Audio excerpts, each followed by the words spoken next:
Okay. I consulted Johnson on two questions of a very different nature.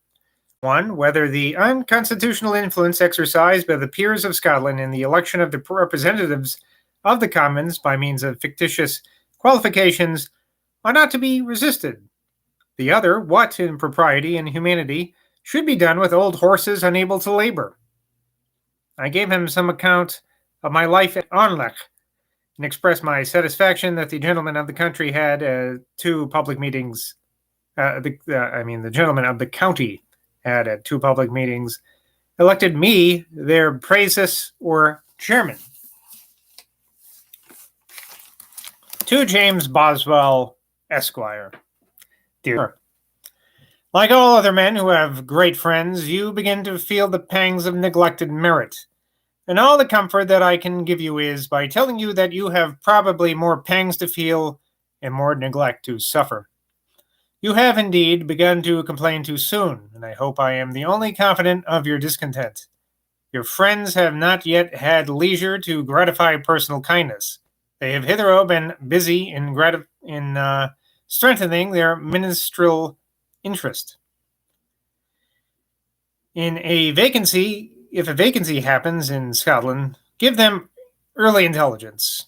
And as you can serve government as powerfully as any of your probable competitors, you may make some sort of warrantable claim. Of the exaltations and depressions of your mind you delight to talk, and I hate to hear. Drive all such fancies from you. On the day when I received your letter, I think the foregoing page was written, to which one disease or another had hindered me from making any additions. I am now a little better, but sickness and solitude press me very heavily. I could bear sickness better if I were relieved from solitude. The present dreadful confusion of the public ought to make you wrap yourself up in your hereditary possessions, which, though less than you may wish, are more than you can want. And in an hour of religious retirement, return thanks to God, who has exempted you from any strong temptation to faction, treachery, plunder, and disloyalty. As your neighbors distinguish you by such honors as they can bestow, content yourself with your station without neglecting your profession. Your estate and the courts will find you full employment, and your mind, well occupied, will be quiet. The usurpation of the nobility, for they apparently usurp all the influence they gain by fraud and misrepresentation, I think it certainly lawful, perhaps your duty, to resist. What is not their own, they have only by robbery. Your question about the horses gives me more perplexity. I know not well what advice to give you. I can only recommend a rule which you do not want. Give as little pain as you can. I suppose that we have a right to their service while their strength lasts. What we can do with them afterwards I cannot so easily determine. But let us consider. Nobody denies that man has a right first to milk the cow and to shear the sheep and then to kill them for his table. May he not, by parity of reason, first work a horse and then kill him the easiest way, that he may have the means of another horse, or food for cows and sheep? Man is influenced in both cases by different motives of self-interest. He that rejects the one must reject the other. I am, Sir, London, December 24th, 1783, Sam Johnson. A happy and pious Christmas, and many happy years to you, your lady, and children. In the same breath he's talking about killing horses, he wishes them Merry Christmas. There's a retirement home for horses I know about in Florida. So I guess I didn't know about that at the time, where Boswell could have sent his horses there. It's a nice place. The late ingenious Mr. Mickle, some time before his death, wrote me a letter concerning Dr. Johnson, in which he mentions, I was upwards of 12 years acquainted with him, was frequently in his company, always talked with ease to him, and can truly say that I never received from him one rough word. In this letter, he relates his having, while engaged in translating the Luciad, had a dispute of considerable length with Johnson, who, as usual, declaimed upon the misery and corruption of sea life, and used this expression: "It had been happy for the world, sir, if your hero Gama, Prince Henry of Portugal, and Columbus had never been born, or that their schemes had never gone farther from their own imaginations." Well, I know a lot of people who could agree with Columbus about that, at least. This sentiment, says Mr. Mickle, which is to be found in his Introduction to the World Displayed, I, in my dissertation prefixed to the Lusiad, have controverted. And though authors are said to be bad judges of their own works, I am not ashamed to own to a friend that dissertation is my favorite above all that I ever attempted in prose. Next year, when the Lusiad was published, I waited on Dr. Johnson, who addressed me with one of his good-humored smiles. "Well, you have remembered our dispute about Prince Henry, and have cited me too. You have done your part very well indeed. You may make the best of your argument, but I am not convinced yet." Before publishing the Lusiad, I sent Mr. Hoole a proof of that part of the introduction in which I make mention of Dr. Johnson, yourself, and other well-wishers to the work, begging it might be shown to Dr. Johnson. This was accordingly done, and in place of the simple mention of him which I had made, he dictated to Mr. Hoole the sentence as it now stands.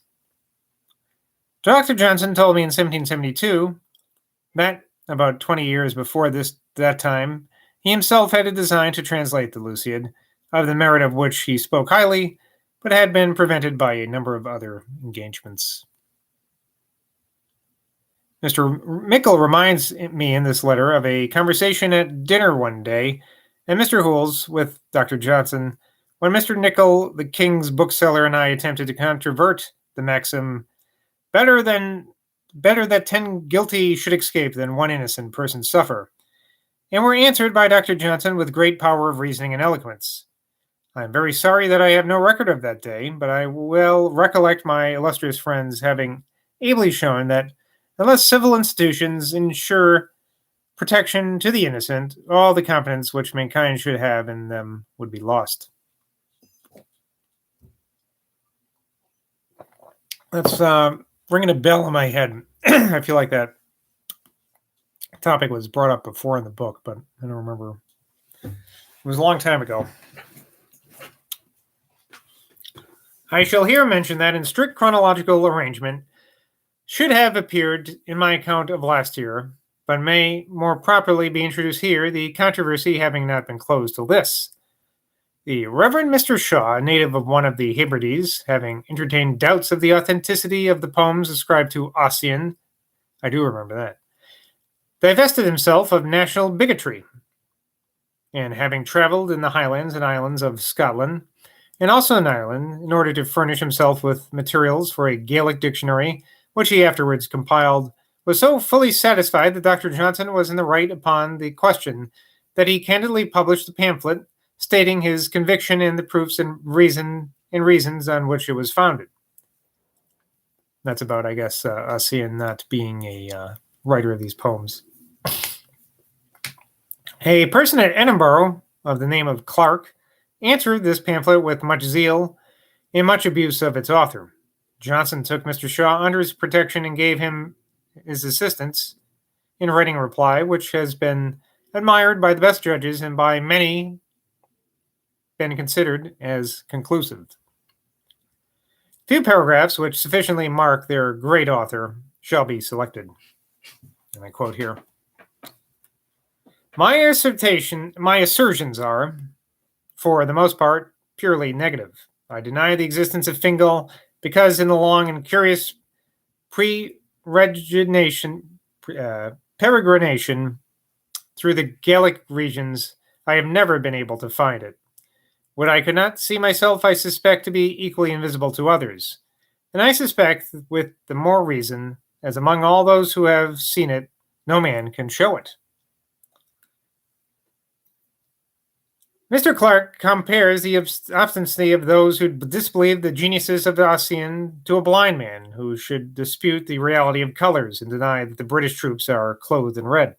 The blind man's doubts would be rational if he did not know by experience that others have a power which he himself wants. But what perspicacity has Mr. Clark which nature has withheld from me or the rest of mankind? The true state of the parallel must be this. Suppose a man with eyes like his neighbors was told by a boasting corporal that the troops indeed wore red clothes for their ordinary dress, but that every soldier had likewise a suit of black velvet, which he put on when the king reviews them. This he thinks strange and desires to see the fine clothes, but finds nobody in 40,000 men that can produce either coat or waistcoat. One indeed has left them in his chest at Port Mahon. Another has always heard that he ought to have velvet clothes somewhere, and a third has heard somebody say that soldiers ought to wear velvet. Can the inquirer be blamed if he goes away believing that a soldier's red coat is all that he has? But the most obdurate incredulity may be shamed or silenced by acts. To overpower contradictions, let the soldier show his velvet coat and the fingerless the original of Ossian. The difference between us and the blind man is this. The blind man is unconvinced because he cannot see, and we because, though we can see, we find that nothing can be shown.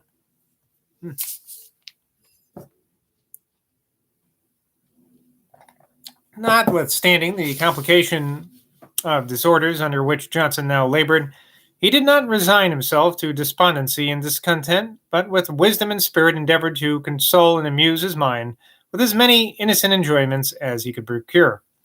Sir John Hawkins has mentioned the cordiality with which he insisted that such of the members of the old club in Ivy Lane as survived should meet again and dine together, which they did, twice at a tavern and once at his house.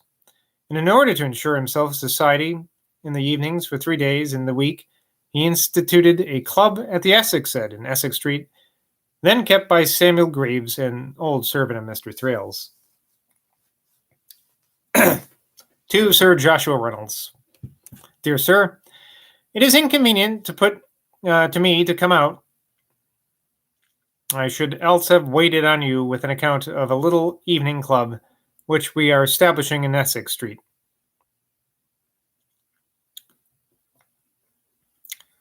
In the Strand, and of which you may be sure that you are desired to be one. It will be held at the Essex Head, now kept by an old servant of Thrale's. The company is numerous, and, as you will see by the list, miscellaneous. The terms are lax, and the expenses light. Mr. Barry was adopted by Dr. Brocklesby, who joined with me in forming the plan. We meet thrice a week, and he who misses forfeits 2d. If you are willing to become a member, draw a line under your name, return the list. We meet for the first time on Monday at 8. I am, etc., December 4th, 1783, St. Johnson. It did not suit Sir Joshua to be one of this club, but when I mentioned only Mr. Daines Barrington, Dr. Brocklesby, Mr. Murphy, Mr. John Nichols, Mr. Cook, Mr. Jodrell, Mr. Paradise, Dr. Horsley, Mr. Wyndham, I shall sufficiently obviate the misrepresentation of it by Sir John Hawkins, as if it had been a low alehouse association by which Johnson was degraded. Johnson himself, like his namesake Old Ben, composed the rules of his club. Oh boy. So we got a fun footnote, but first we have another footnote about Mr. Wyndham. I was in Scotland when this club was founded during all the winter. Johnson, however, declared I should be a member and invented a word upon the occasion. Boswell, said Johnson, is a very clubbable man. When I came to town, I was proposed by Mr. Barrington and chosen. I believe there are few societies where there is better conversation or more decorum. Several of us resolved to continue it after our great founder was removed by death. Other members were added, and now, about 8 years since that loss, we go on happily. And now here are the rules of the club from Johnson. Like his namesake Old Ben, I don't know what that means. Today, deep thoughts with me resolved to drench in mirth which after no repenting draws. That's from Milton. The club shall consist of 24. The meeting shall be on the Monday, Thursday, and Saturday of every week, but in the week before Easter there shall be no meeting. Every member is at liberty to introduce a friend once a week, but not oftener. 2 members shall oblige themselves to attend in their turn every night from 8 to 10, or to procure 2 to attend in their room.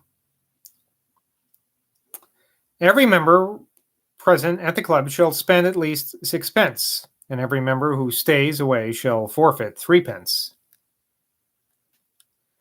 I'm sorry, I'm just thinking about how I can apply this to my own life here. The master of the house shall keep an account of the absent members and deliver to the president of the night a list of the forfeits incurred. When any member returns after absence, he shall immediately lay down his forfeits, which if he omits to do, the president shall require. There shall be no general reckoning, but every man shall adjust his own expenses. The night of indispensable attendance will come to every member once a month. Whoever shall for 3 months together omit to attend himself or by substitution, nor shall make any apology in the 4th month, shall be considered as having abdicated the club. When a vacancy is to be filled, the name of the candidate and of the members recommending him shall stand in the clubroom 3 nights.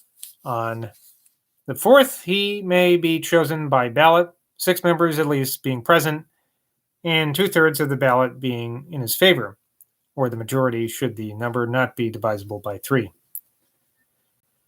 The master of the house shall give notice 6 days before to each of those members whose turn of necessary attendances come. The notice may be in these words: Sir, on blank the blank of blank will be your turn of presiding at the Essex Head. Your company is therefore earnestly requested. 1 penny shall be left by each member for the waiter. Those are good rules there.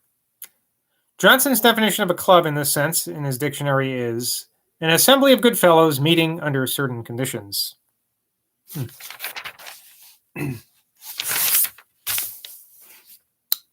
In the end of this year, Johnson was seized with a spasmodic asthma of such violence that he was confined to the house in great pain, being sometimes obliged to sit all night in his chair, a recumbent posture being so hurtful to his respiration that he could not endure lying in bed. And there came upon him at the same time the oppressive and fatal disease, a dropsy.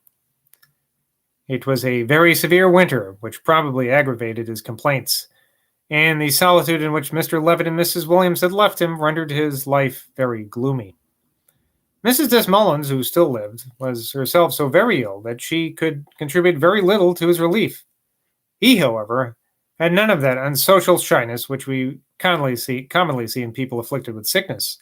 He did not hide his head from the world in solitary abstraction. He did not deny himself to the visits of his friends and acquaintances, but at all times, when he was not overcome by sleep, was ready for conversation as in his best days. Well, maybe you'll be ready for conversation as in your best days. Till we meet again. Bye from Boswell.